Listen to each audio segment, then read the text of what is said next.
Hello and welcome to 3-Minute Reviews. Today I am reviewing The Battle for the Cowl. At once, one of the most anticipated and most loathed Batman stories to come around in a while.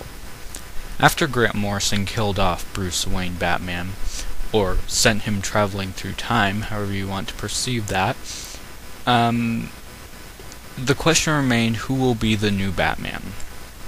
So DC launched a big event to decide who would be the new Batman. Grant Morrison had already pretty much decided who it was, and they decided to have Tony Daniel create it.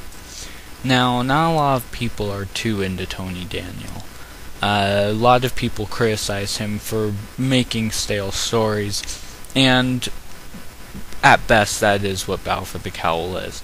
It was a huge event, and Battle for the Cowls 1, 2, and 3 were the only real core Batman stories available, so of course they were going to become bestsellers, but did they deserve it? Probably not.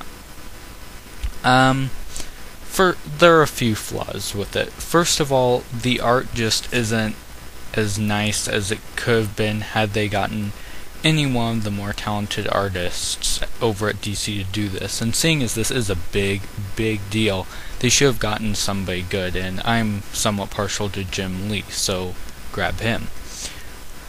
Another thing was the story and the writing and the dialogue just were bad in general. The story, okay, it was fine, but in the core books, you don't understand what's going on half the time. They try to show you too much to get you to buy the other books, instead of just letting you appreciate the story of those 3 issues. So you've got characters jumping in and jumping out and jumping in and jumping out, and you have no idea what is going on. There's just too much going on at one time with Battle for the Cowl, and it ultimately fails.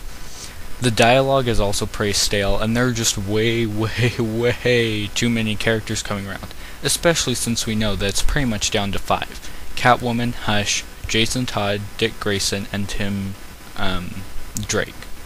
I mean, it's not like they're gonna make some random, like the Riddler or the Penguin the new Batman. It's going to be one of those 5, so there wasn't really that necessity to have so many characters in it. And it just really pulled it down to a level that,